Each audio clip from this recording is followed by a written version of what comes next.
it comes on and does not. Tube, you can let me know if it is working.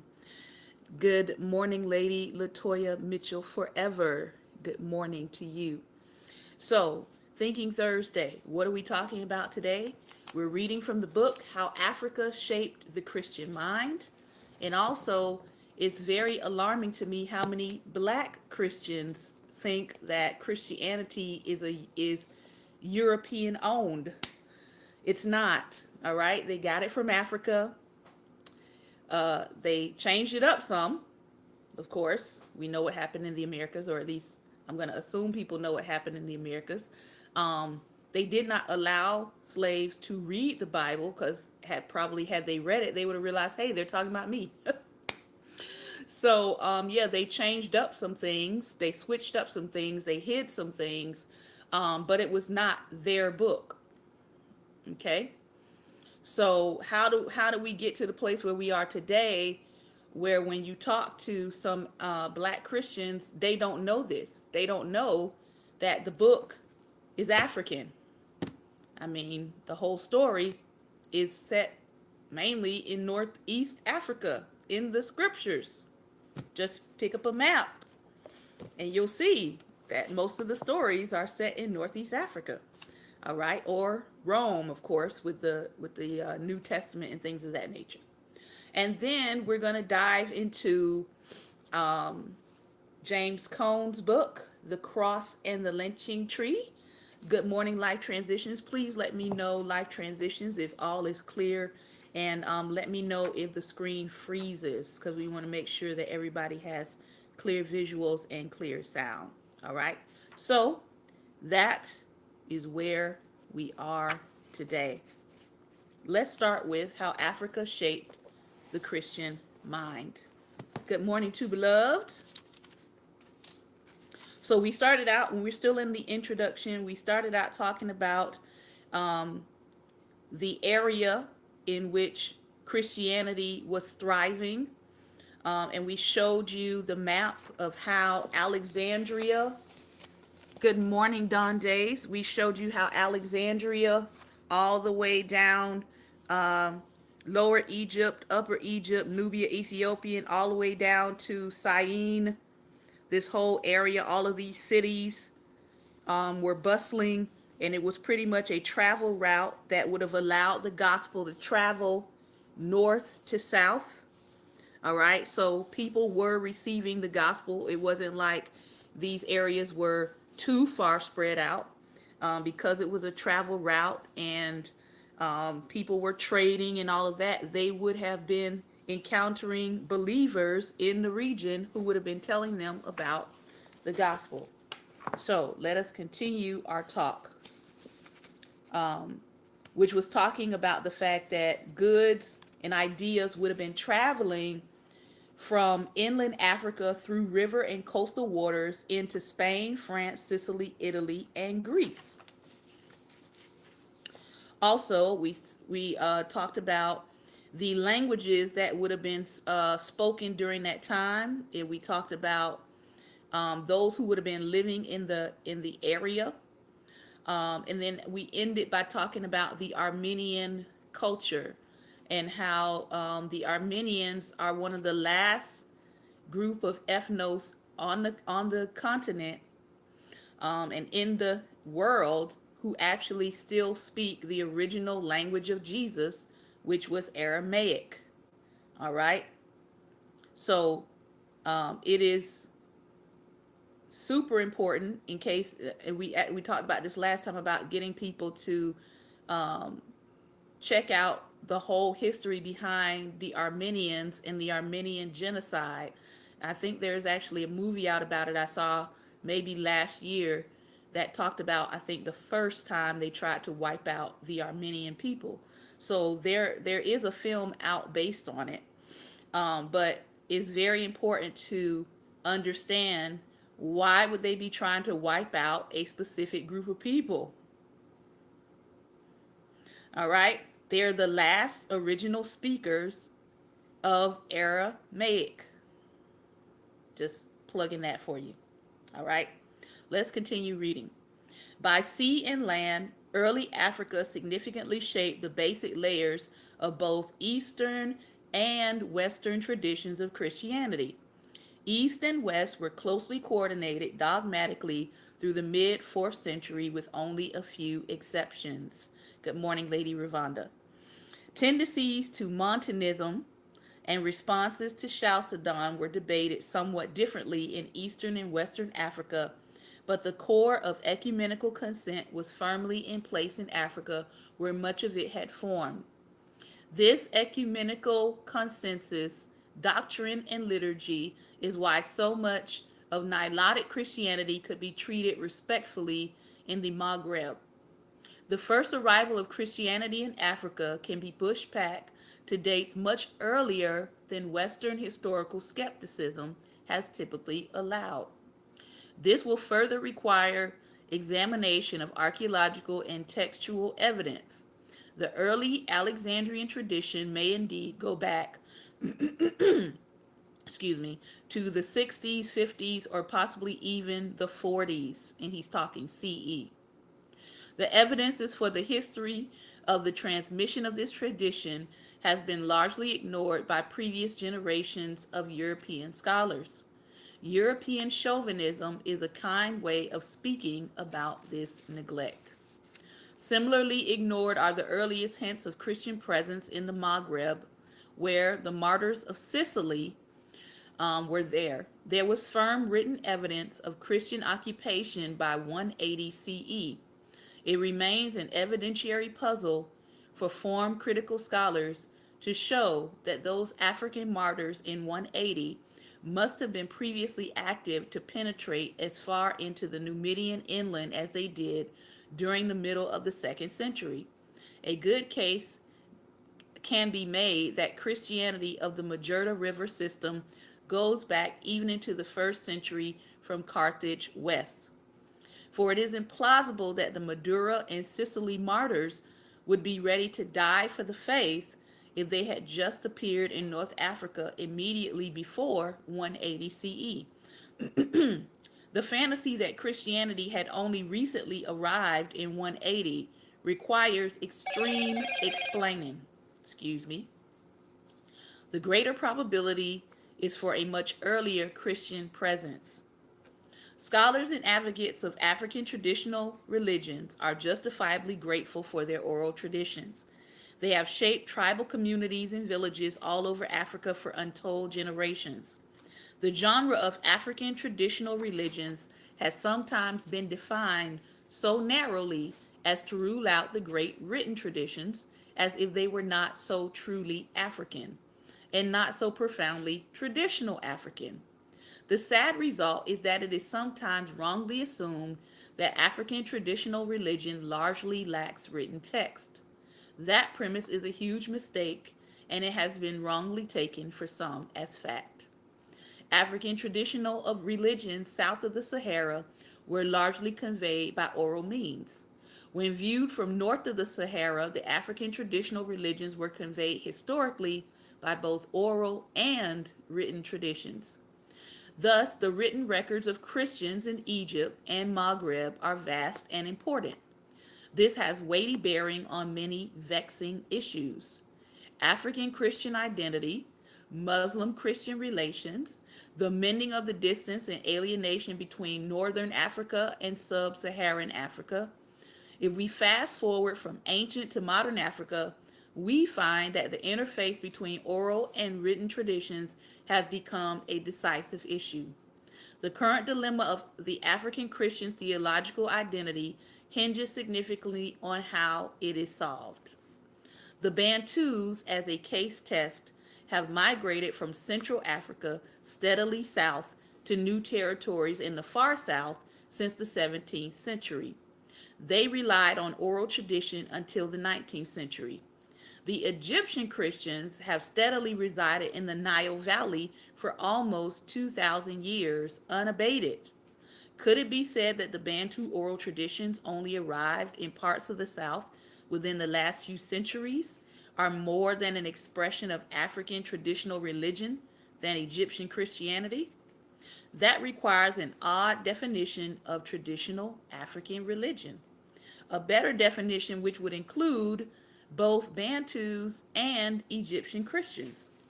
Is Islam more of a traditional religion in Algeria than Christianity? Only if you somehow can forget the distinguished history from the 2nd through 7th centuries. A broader perspective on African history requires a broader definition of African traditional religion than is common among many anthropologists and some theologians. The tension begins to rise when the value of the Southern oral traditions appear to be challenged and diminished when placed in intimidating presence of the long esteemed sacred written texts of North Africa. If Jewish and Christian sacred texts and their interpretations are ruled out, which they have been for many people, the primal native oral religious traditions of Africa today seem vastly at risk and vulnerable, however rich and moving they may be. If they do not have a written history and centuries of texts of commentary, they seem within the context of the modern world to be powerless in the presence of the Septuagint, the New Testament, and the Quran. It is a category mistake to rule the interpretation of Jewish and Christian scriptures out of early African history. Some scholars of African culture have regrettably acquired a persistent habit of assuming that Christianity began in Africa only a couple of centuries ago, strictly imported from the West or the North, which is not true. Now, they are importing a version of Christianity into especially West Africa, but it's a Europeanized version. All right. They appear to view Africa as only 2 or 3 centuries deep into Christianity because it's being made as if the only view of Christianity is that of the Western world. However, when you view Christianity in its proper context that came out of Africa, you realize that it's 2 or 3 millennia deep inside of Africa. This false start that is put on Christianity, making it seem like it's from the West, coming into from the North rather, from America coming into Africa, is a false start, and it's repeated frequently in well-intended African theological literature. Even the best of African theologians have been tempted to fall into the stereotype that Christianity came from Europe, when Christianity did not come from Europe. I'm going to keep saying that until people get it. This is a narrow, modern view of history, ignoring Christianity's whole first millennium, when African thought shaped and conditioned virtually every diocese in Christianity worldwide. All right, so the doctrine and the structure came out of Africa to begin with. Was it altered? Did imperial religion in many ways try to take over the origins of the faith? Clearly it did, right? We see the Greek influences, we see the Hellenistic influences inside of the Christianity that is pushed in North America today. But the reality is it was African church fathers who were forming the original doctrine of Christianity. African theologians in the last half century have been singularly preoccupied with fighting the dominance of the modern West, especially during the period in which the struggle for political independence and national identity was crucial for African consciousness. They have fought in part by asserting the legitimacy of African traditional religious patterns, motifs, rituals, and memories, but they have fought without their best and nearest weapon, the ancient texts of African Christianity. What has happened to classical ecumenical Christianity under these conditions? It has been excluded from the prevailing definitions of what it means to be traditional Africa. Christianity cannot be traditionally African according to their stereotype because it was supposedly imported from Europe, which is wrong on both counts because the ecumenical consensus was largely defined in Africa. And if 20 centuries of presence on the continent of Africa does not make a religion traditional, what is to be done with Islam, which is younger than Africa by 6 centuries? Modern Christianity has been thought to have brought only oppression to Africa according to this misshapen memory. Hence, to be truly African is to resent Christianity and the West. I don't know about anybody else, but I can see how that would be problematic, right? So, because of this misinformed, misshapen memory about the origins of Christianity, now you have people thinking that if I'm going to get back to my roots, which we're actually starting to see, there's several articles written about this, that if I'm going to get back to my African roots as a black person, then I have to resent Christianity and I have to call it the white man's religion. When if I actually picked up some books and started studying and actually got into the Bible and started researching the places that they were talking about in scripture, I would actually find that all of these places are in Africa. But somebody told me it was the white man's religion. So now I'm going around talking about Christianity is the white man's religion. And I don't even realize that another kind of bait and switch has happened. Meaning, again, because we talk about appropriation of someone else's culture, someone else's style, how people do things. So someone took something out of your continent, repackaged it, gave it to you, and told you it was theirs. And now because they told you it was theirs, now you actually despise it rather than actually seeking out the truth. So what we want to do as we go through this text is we want to help you to seek out the truth. All right? But what if the West is more deeply indebted to Africa than has been imagined or told? To answer this, we must go back to the African literary texts of the 3rd and 4th centuries. What follows is an attempt to rework this misinformed premise and give clearer descriptions of the historic relation of Africa and Europe. The resulting problem is one that Kwame Bediako calls, quote, a crisis of African identity. It is the subtle but profound self-perception, especially in sub-Saharan African traditional religion, that Africa lacks intellectual subtlety or substance. Having seemingly no firm textual history, it unconsciously treats itself as if standing intrinsically at a hopeless disadvantage. This has spawned a dilemma of self-esteem in many. The oral traditions of African traditional religion have seemed to have less value or authority than written texts. The comparison of oral to textual always seems tilted and unfair. The cultural and intellectual richness of native African religion is wrongly thought to be largely primal in oral. So it imagines itself as burdened with a desperate disadvantage in relation to written traditions. This is not a fair playing field. Africa has enough experience of real disadvantage that it is hardly useful to add another one unnecessarily.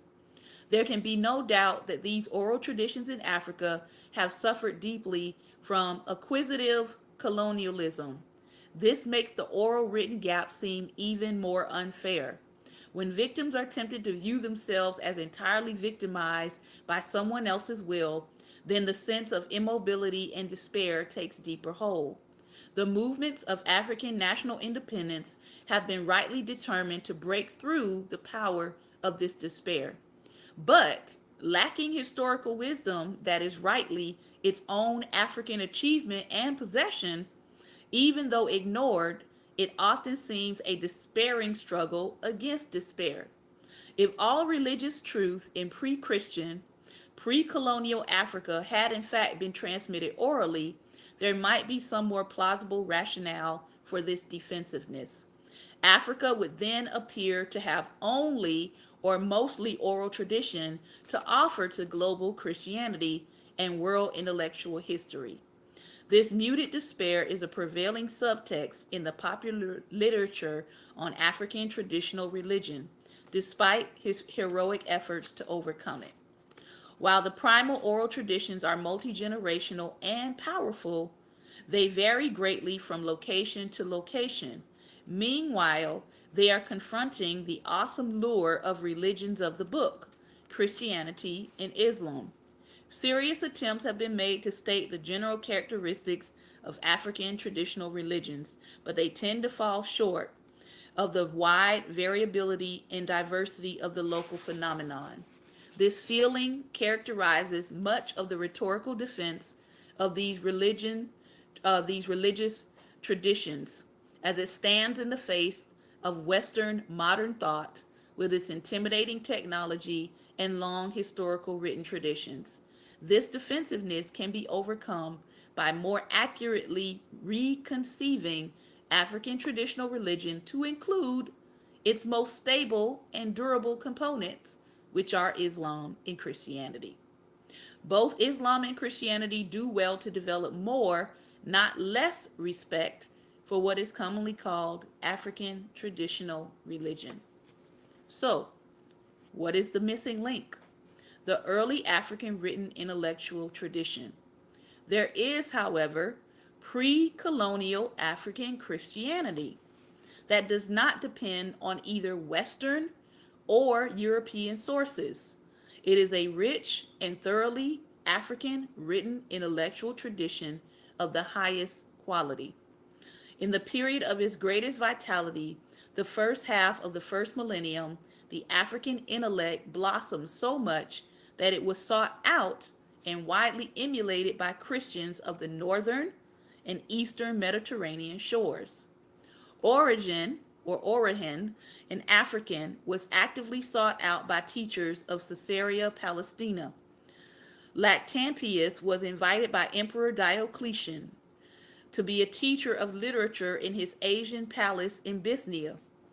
Augustine was invited to teach in Milan. There are dozens of similar cases of intellectual movement from Africa to Europe. Plotinus, Valentinus, Tertullian, Marius Victorinus, and Pachomius among them. This point must be savored and not hurried. The Christians to the south of the Mediterranean were the ones teaching the Christians to the north. Africans were informing and instructing and educating the best of Syriac, Cappadocian, and Greco-Roman teachers. This flow of intellectual leadership in time matured into the ecumenical consensus on how to interpret sacred scripture and hence into the core of Christian teaching. The common misperception is directly the opposite, that the intellectual leadership typically moved from the north to the south or from Europe to Africa. But in Christian history, contrary to this common assumption and mistake, the flow of intellectual leadership demonstrably moved largely from Africa to Europe, south to north. But has this yet been demonstrated? These arguments await explicit unpacking, but the evidence is clearly there. It remains the task of a generation of future scholars, many of them from Africa, to restudy the flow of ideas from Africa to Europe and to better describe their impact. It took years of working daily in the history of exegesis for those editing the ancient Christian commentary on Scripture to realize how profound had been the African influence on every subsequent phrase and phase of scriptural interpretation.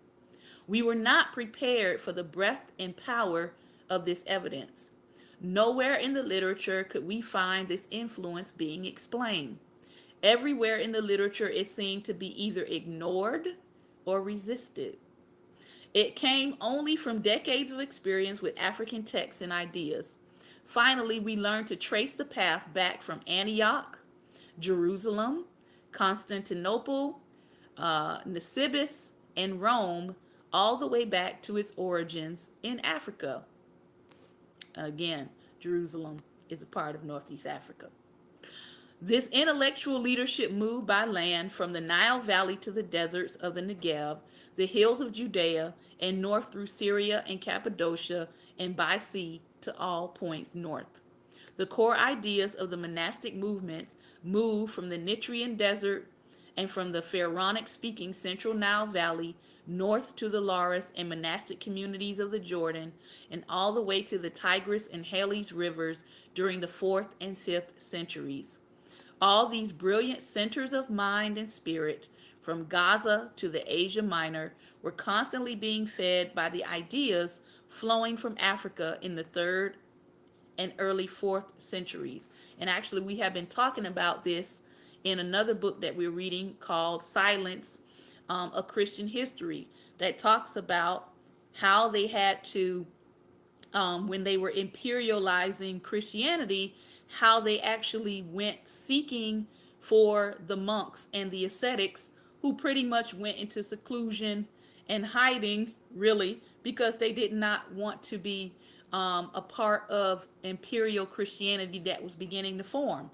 But some of them, they sought after them, and some of them wound up becoming the early church fathers that we hear about.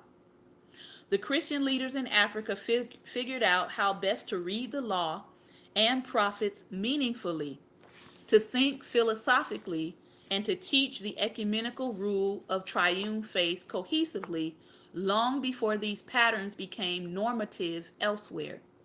Inattention to this south to north movement has been unhelpful and even hurtful in the African sense of intellectual self-worth.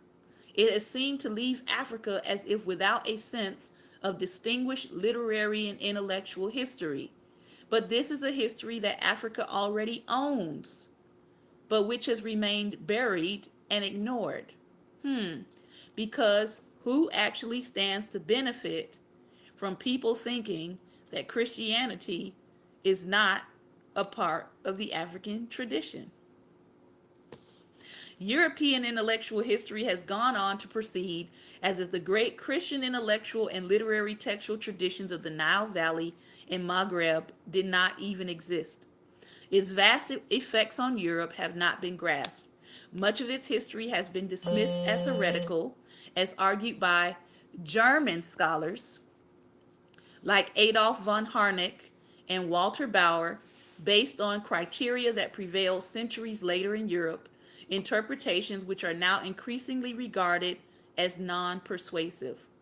Even today, many African-born scholars trained in the West seem all too ready to play the role of European chameleons. Even for African scholars, the ancient African intellects whose ideas were formed on African soil are still regarded as if they were essentially Greek or Roman, and hardly African at all. This is a form of self-deprivation, self-emulation, and self-flagellation that African Christianity must at last get beyond. It is absurd for Africans to disown their own theological roots that came out of African soil and out of the African struggle. It is ironic to misconceive this denial as if it were a true defense of African identity.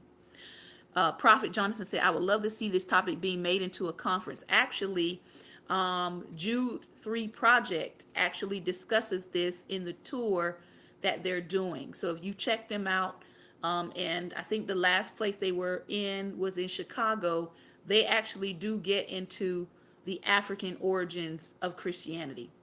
Too many churches are looking to the Vatican for direction. Absolutely.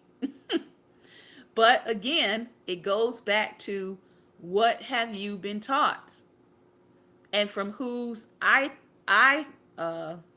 whose perspective or whose viewpoint have you been taught Christianity? If you have been only taught the Greek and Roman scholars, Even if you went to seminary or divinity school, if you've only been taught the Greek and Roman scholars and you have not been taught before the Greek and Roman scholars, then yes, you might have the viewpoint that Christianity is a Greco-Roman originated concept, when in fact it started with African scholars and African church fathers and African apostles who were murdered, by the way, so that the Greco-Roman control over Christianity could occur. Sounds familiar. So, it is ironic to misconceive this denial as if it were a true defense of African identity. It is time for young African scholars to study these defensive dynamics diligently. Why Africa has seemed to the West to lack an intellectual history, which, by the way, is kind of ludicrous in and of itself if you understand Egyptian history, that is symbols, right? And you have all of these scholars that start studying or they get into the study of Egyptology, right? Because they want to begin to decipher what the Egyptians were writing and what they were talking about, which of course has unlocked a lot of their technology that other countries are using as if it's their brand new ideas, but really they are interpreting text and unlocking technology that they were using thousands of years ago that some of us in our modern day could not figure out. So that's why they went to study what the Egyptians were doing. That's a whole other topic. These are bold assertions. They remain to many European intellectuals largely ignorable. They are entirely counterintuitive. Why? It is because the intelligentsia and refined historians have intuitively assumed the mental superiority of North to South. It seems an incredible charge, cheeky even to think. So I'll state it more modestly, the writer says. Well-meaning European and American historians have a tilted perception of the relation of African and European intellectual history in the 3rd and 4th centuries, and thus at the apex of African influence. This perception is prejudicial. The facts show that the intuition is wrong. These facts must carefully be set forth with convincing evidence. And that is what this book is about. To state the African seedbed in a measured way and begin to sort out the facts that support it. If true, this will call for the reframing of an agenda for young African Christian scholars and laity. They may now choose to become more historically aware.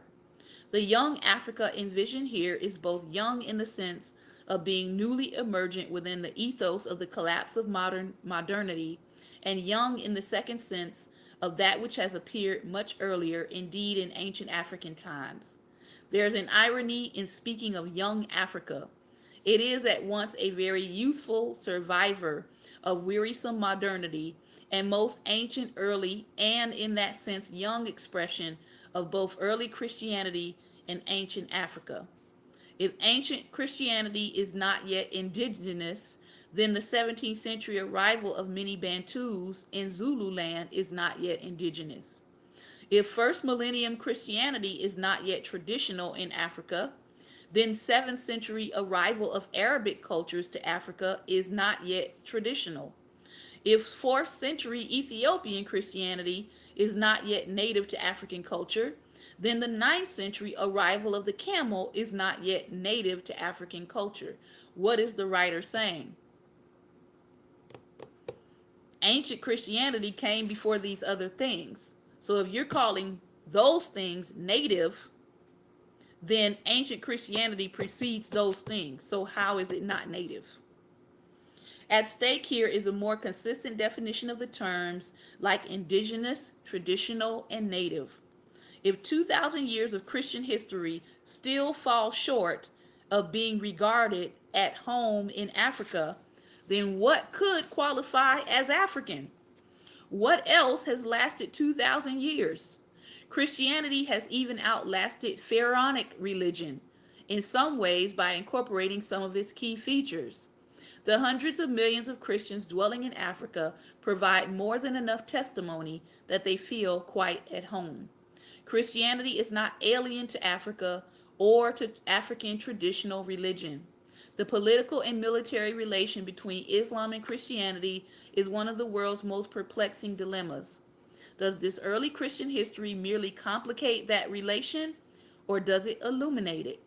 We will take this exploration step by step, not presuming a quick or easy answer, but with the hope of a truly edifying outcome.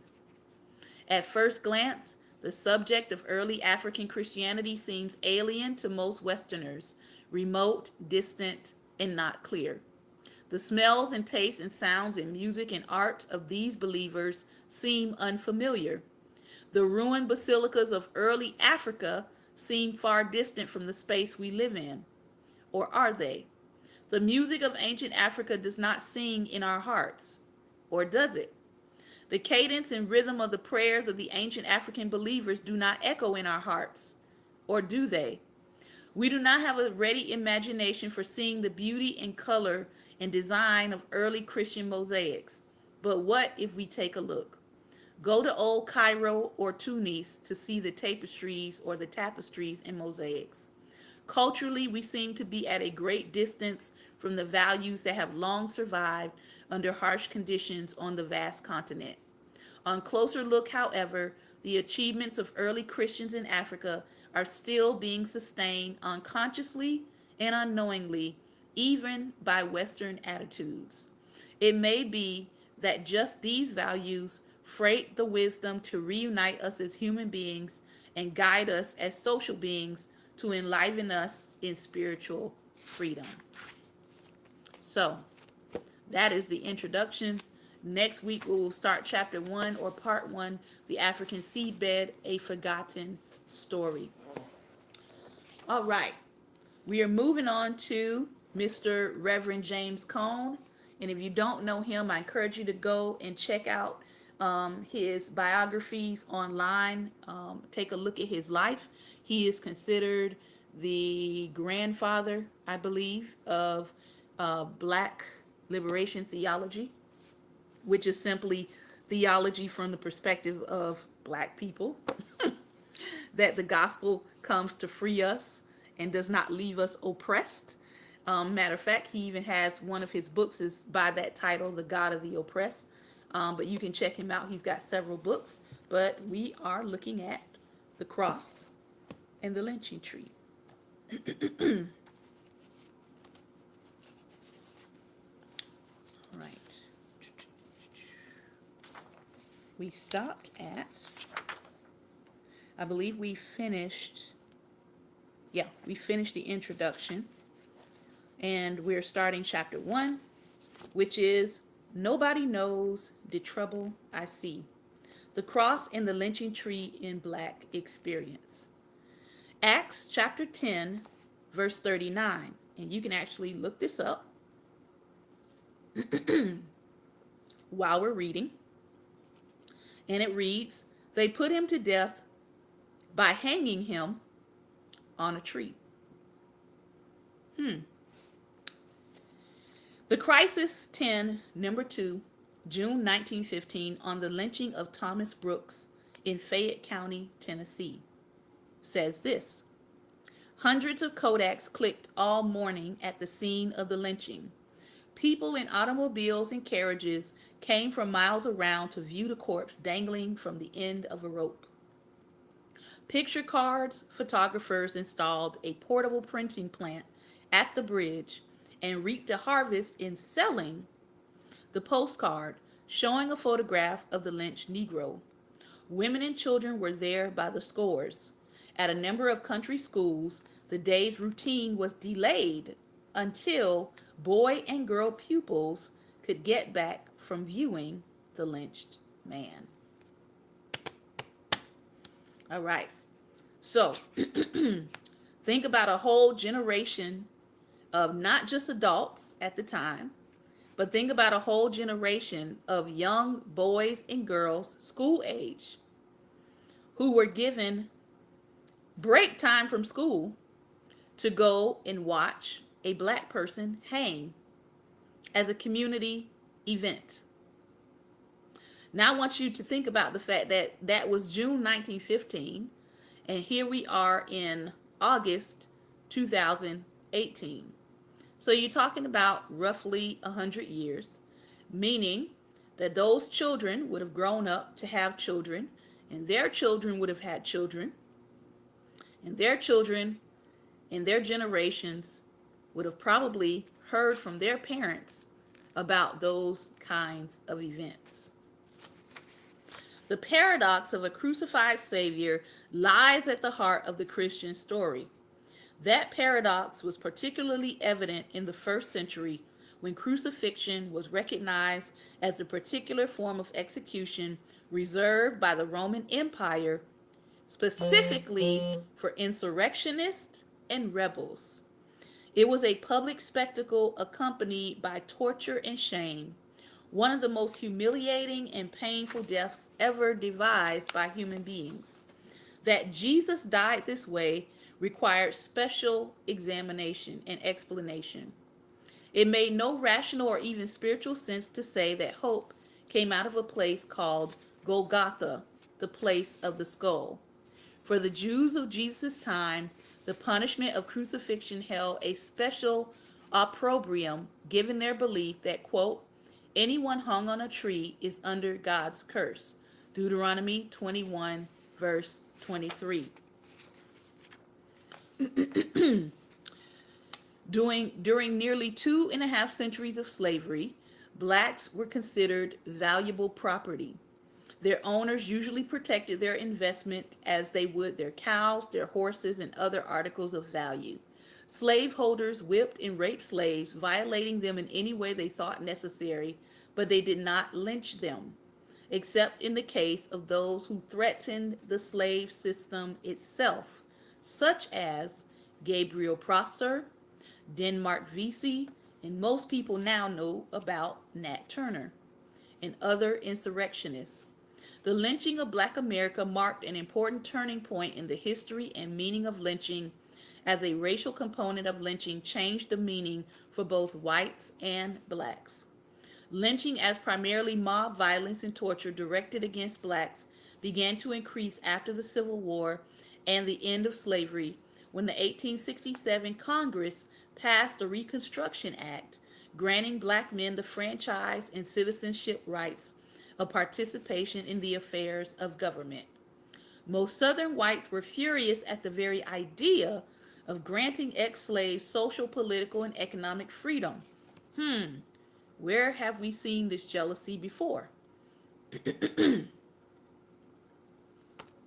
Ku Klux Klan, initially organized as a social club in Pulaski, Tennessee, 1866, soon transformed itself into a vigilante group whose primary purpose was to, quote, redeem the South and thereby ensure, excuse me, that America remained a white man's country.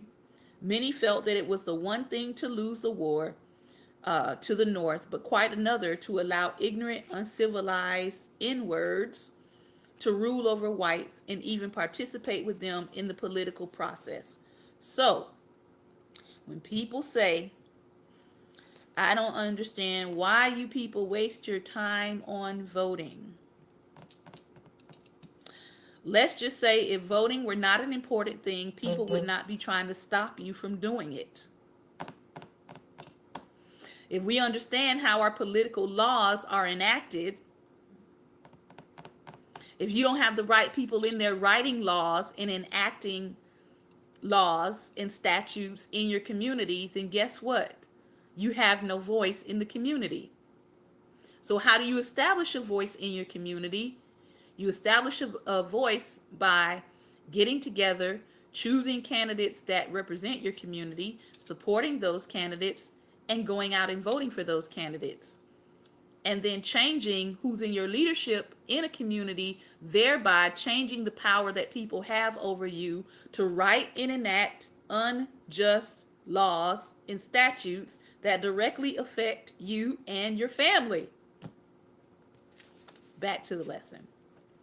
White supremacists felt insulted by the suggestion that whites and blacks might work together as equals. Whether in the churches, colleges, or universities, or the political and social life of the nation, Southern whites who were not going to allow their ex-slaves to associate with them as equals, keyword, felt that if lynching were the only way to keep ex-slaves subservient, then it was necessary. During the Reconstruction era, the South was divided into military districts, which provided black people some protection from mob violence at first. So that the Klan had to do its violent work against blacks and their white Northern sympathizers in secret at night, wearing hoods to hide their members' identity. When KKK members were tried in courts, they could usually count on their neighbors and friends to find them not guilty.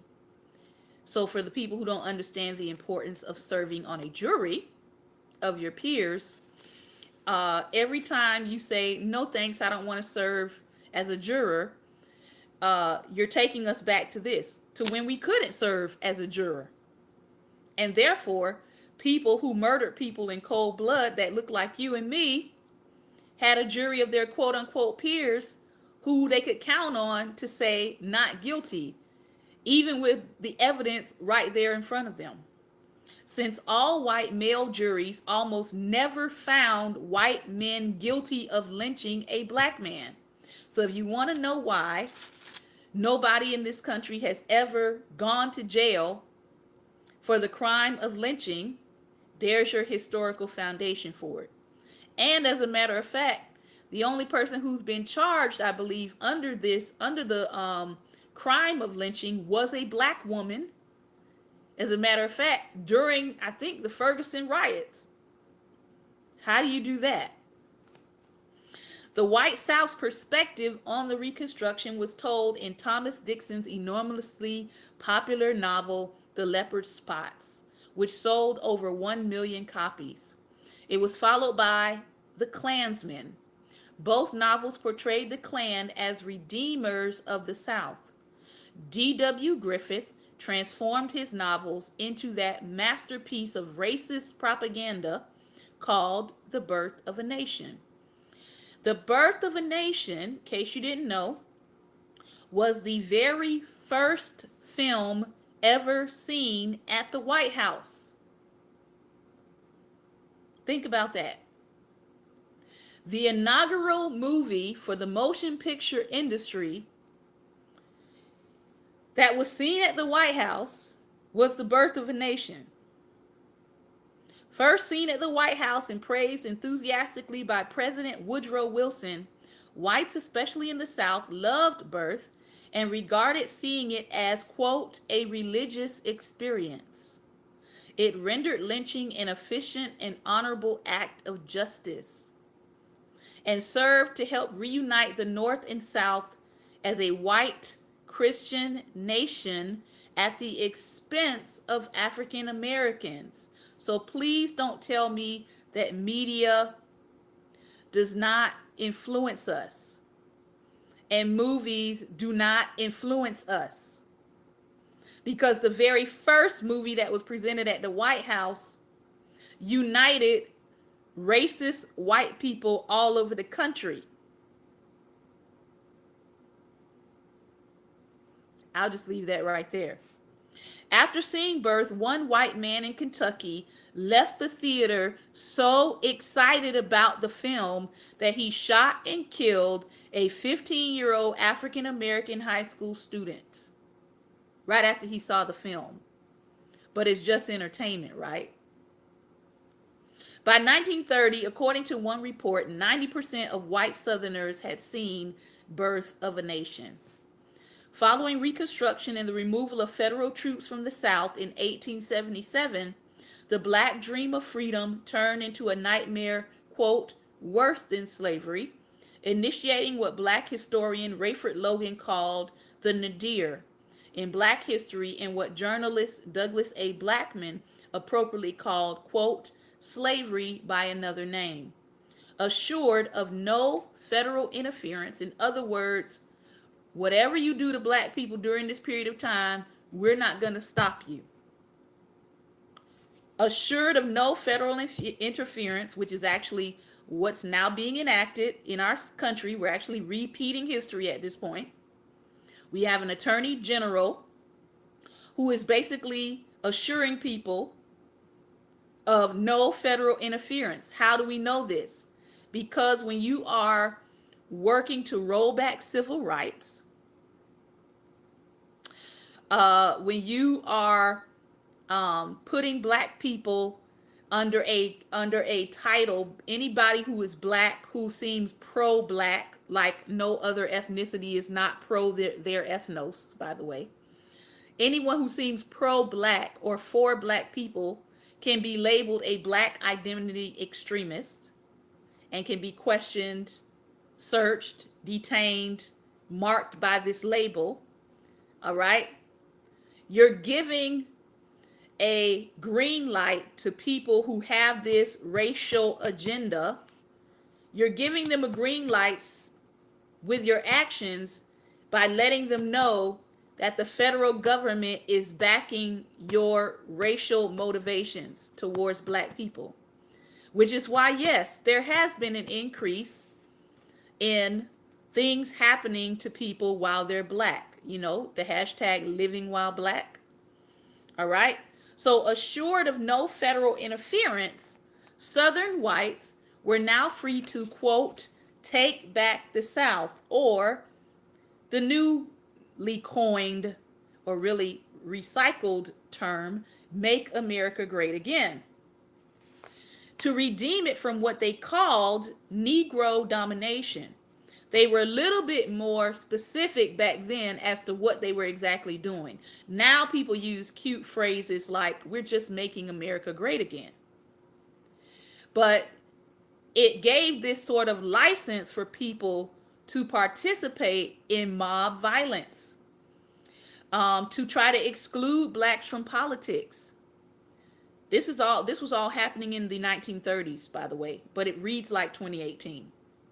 So they were free to take back the South, to redeem it from what they called Negro domination through mob violence, excluding blacks from politics, arresting them for vagrancy. You know, like calling the police on black people while they're shopping, while they're swimming, while they're sleeping, just, you know, walking their children in the park, all kinds of stuff. Forcing them to work as sharecroppers who never got out of debt. We're not quite there yet. And creating a rigid, segregated society in which being black was a badge of shame with no meaningful future. A black person could be lynched for any perceived insult to whites. A white from Florida told a northern critic, quote, the people of the South don't think any more of killing the black fellows than you would think of killing a flea. A black Mississippian recalled lynching with these words, quote, back in them days, to kill a Negro wasn't nothing. It was like killing a chicken or killing a snake. The whites would say, N-words just supposed to die. They're no darn good anyway, so just go and kill them.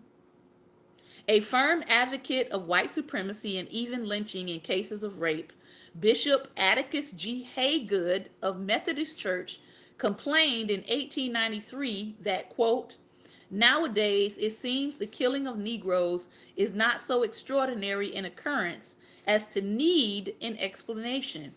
It has become so common that it no longer surprises. We read such things as we read of fires that burn a cabin or a town. Their blackness alone, writes historian Joel Williamson in his text, The Crucible of Race, was license enough to line them up against walls, to menace them with guns, to search them roughly, beat them, and rob them of every vestige of dignity. Although white Southerners lost the Civil War, they did not lose the cultural war. The struggle to define America as a white nation and black people as a subordinate race unfit for governing and therefore incapable of political and social equality. In the white imagination, the image of black men was transformed from docile slaves and harmless sambos to menacing black beast rapists, the most serious threat to the virtue of white women and the sanctity of the white home.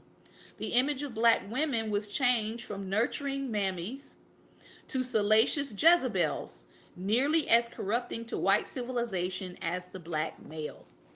So, for the black people who don't understand that both black men and black women are both disparaged by this culture, so black men and black women really should not be in a cultural war right now with each other.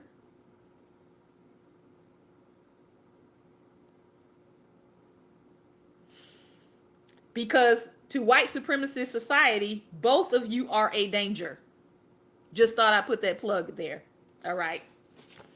This is why I don't argue with black men, period, but I'm really not going to be arguing at this point. There are certain things when you're in warfare, there are certain things that you have to leave for another time. You want to have a gender debate? Okay, we can have a gender debate once the threat of our very existence, regardless of our gender, once that's dealt with, then we could go back to having a gender debate. But right now, we don't need to be having a gender debate because our very existence is under attack. I missed that statement. I hope you'll type it again. All right. So when your very existence is under attack, that means the sub labels take a back seat because there will be no argument if none of us exist. Put plainly. All right. The claim that whites had the right to control the black population through lynching and other extra legal forms of mob violence was grounded, listen, in the religious belief that America is a white nation called by God to bear witness to the superiority of white over black. I'm going to say that one more time, just in case you don't understand why we got white Christians out here saying hip hip hooray to what's happening.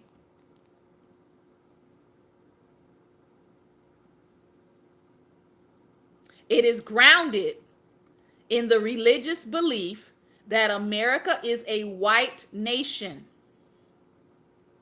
called by God. I don't know what God they're calling because it's not the one of Scripture. To bear witness to the superiority of white over black.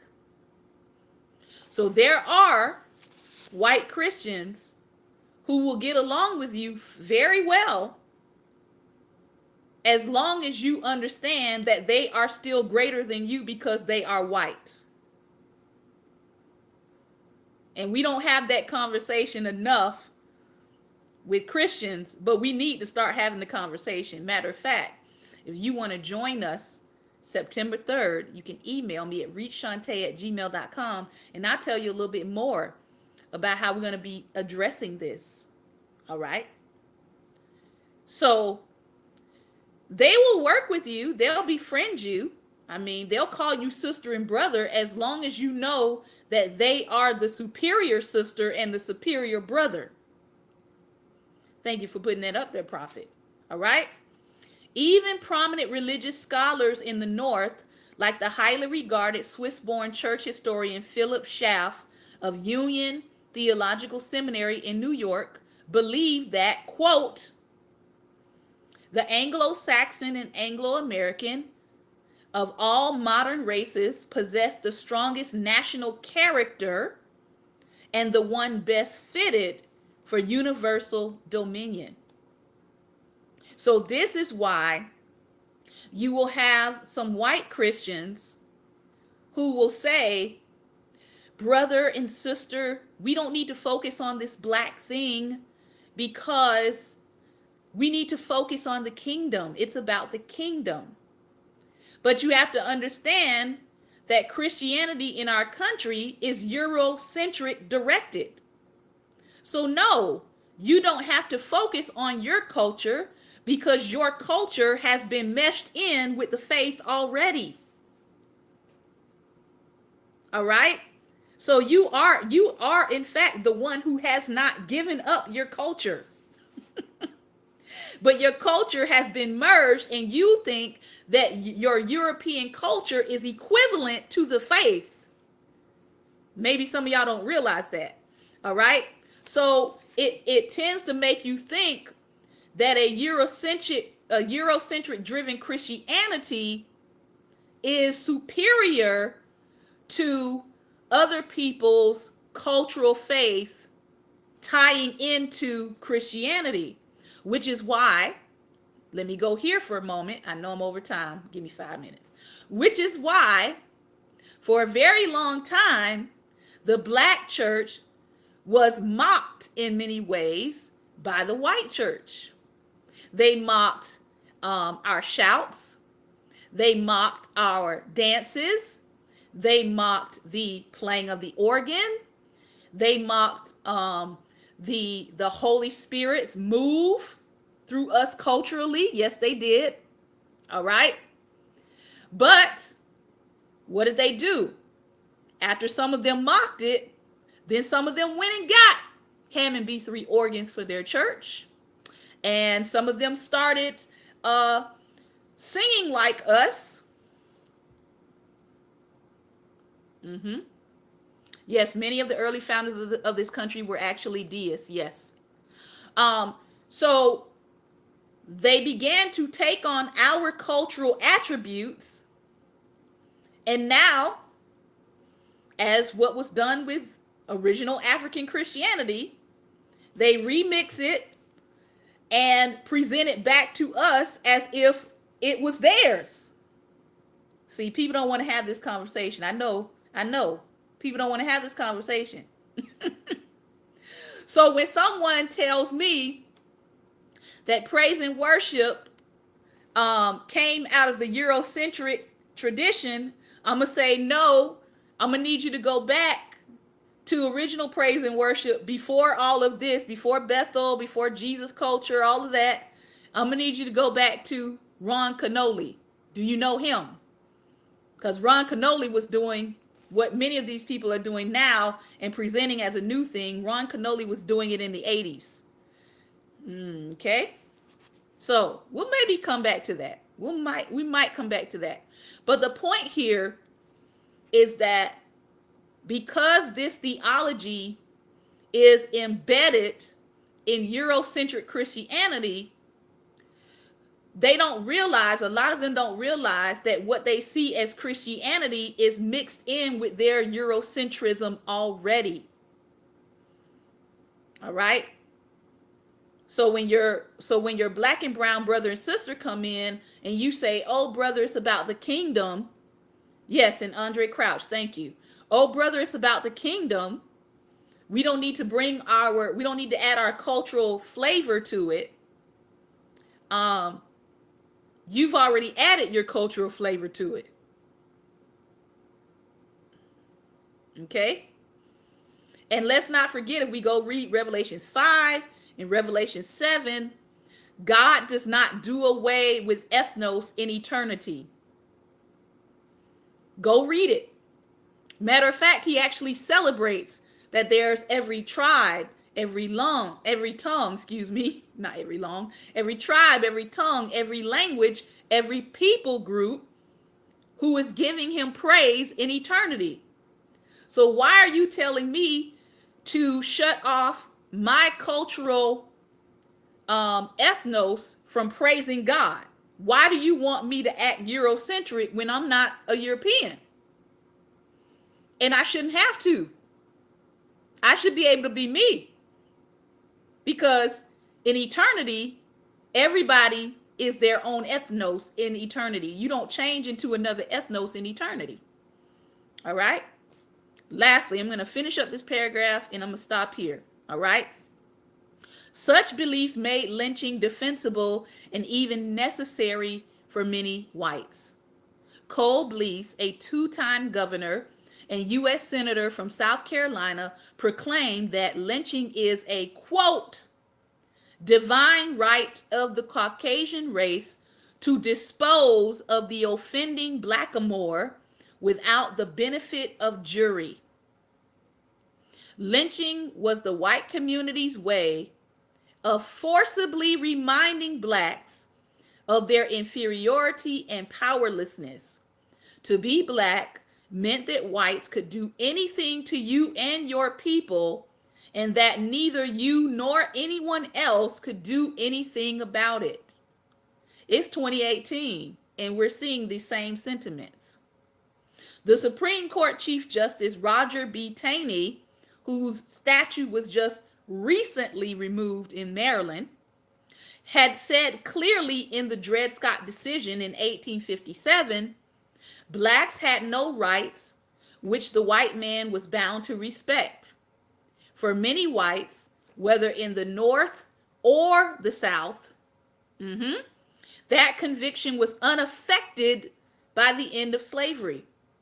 Matter of fact, there are still some white people who judge black people based on this Supreme Court ruling. And those are the people that should be nowhere near a courthouse. They should not be in black robes. They should not be confirmed through Senate hearings, because if this is what you believe is the standing law of the country, then that means black people will never be getting justice in your courts. If you stand by the Supreme Court decision of 1857 that black people have no rights in which a white man is bound to respect, then that means in your court, black people will never get justice when they come before you. I don't need you to go to law school. I don't need you to be confirmed for a Senate hearing. I don't need you in a black robe. I don't need you trying to represent any clients, if that is your stance.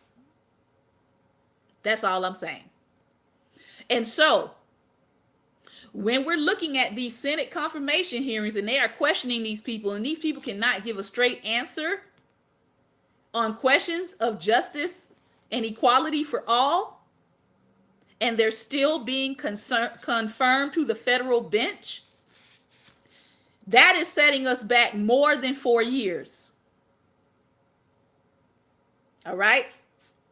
That's setting us back more than 4 years. That means they are trying to reestablish a supremacy of thought and belief about the inferiority of black people.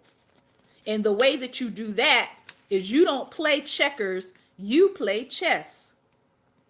I might have 4 years as the president to tear up the country, but by the time I'm done, I'm going to be setting up a court system that is going to maintain white supremacy for at least another 100 years, if God doesn't judge America first. No pun intended. All right. So this has been another episode of Daring Dialogues, and I've been your host, Shantae Charles. If I got you thinking today, if I made you a little ticked off by what I said, just go do your research. All right? You can research anything I've said today, and I promise you, you'll probably get a couple of pages of source material. Go look up Ron Kenoly. If you love Bethel, and you love Jesus culture, and you love Planet Shakers, then you will absolutely love Ron Kenoly. You will absolutely love Andre Crouch. And if you are singing praise and worship music and you don't know who Ron Kenoly is, and you don't know who Andre Crouch is, go do some study. All right? All right. Nice little homework assignment for you. All of their music is probably somewhere on YouTube, so you can just type in their name, Andre Crouch, and it'll start popping up their songs. All right. I want to thank you again for your time and attention. Thank you all for letting me to go over my time. Remember, light is the most daring opposition in darkness, so please go out today and be light. Tomorrow, we'll be back talking about wealth and credit. Have a great and wonderful day. Take care. and God bless.